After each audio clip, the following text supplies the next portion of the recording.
नमस्कार. जय श्रीराम. मंडळी, आपल्या सगळ्यांना संत नामदेव महाराज माहीत आहेत. एकदा काय झालं, लहानपणी ज्यावेळी नामदेव महाराज पंढरपुरात राहत होते त्यावेळी दिवाळीचा सण आला.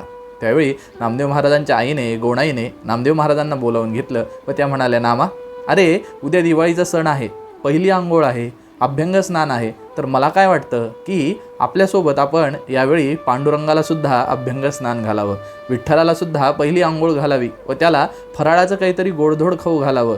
तुझ्यासोबत तो पांडुरंग बोलतो ना, मग तू काय कर, त्याला उद्या आंघोळीला आपल्याकडे घेऊन ये. आईचं म्हणणं ऐकल्यानंतर नामदेव महाराज पंढरपुरामध्ये मंदिरात देवाच्या गेले व देवाला बोलू लागले, देवा, अरे उद्या दिवाळीचा सण आला आहे बाबा, तर मला काय वाटतं तू माझ्या घरी आंघोळीला चल, आंघोळ कर, आंघोळ झाल्यानंतर काहीतरी गोडधोड फराळाचं खा माझ्या आईने केलेलं, त्यामुळे तू उद्या आमच्याकडे आंघोळीला ये.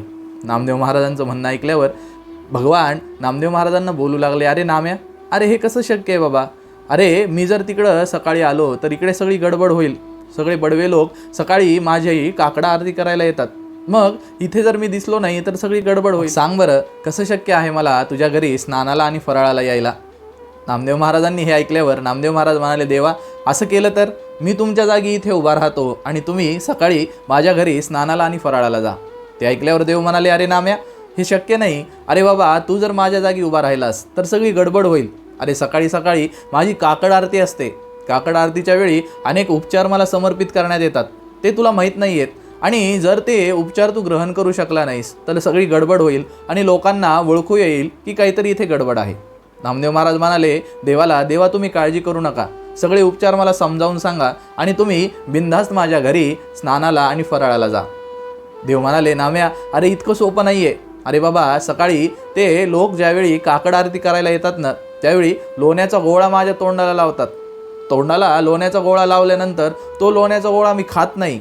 जर तू उद्या उभा राहिल्यावर लोण्याचा गोळा खाल्लास ना तर लोकांना वाटेल काहीतरी गडबड आहे.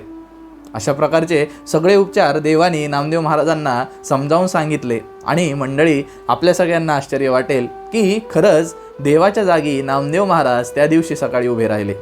28 युगामध्ये जो परमात्मा पंढरीनाथ विटेवर अखंड उभा आहे, तो केवळ नामदेव महाराजांसाठी विटेवरून खाली उतरला आणि नामदेव महाराजांच्या घरी स्नान व फराळ करण्यासाठी गेला. मंडळी, यातून आपल्याला भक्ताचा अधिकार कळतो. भक्त इतका मोठा असतो की भक्ताचा अधिकार इतका मोठा असतो की त्यासाठी देव आपली जागा सोडायला सुद्धा आनंदाने तयार होतो.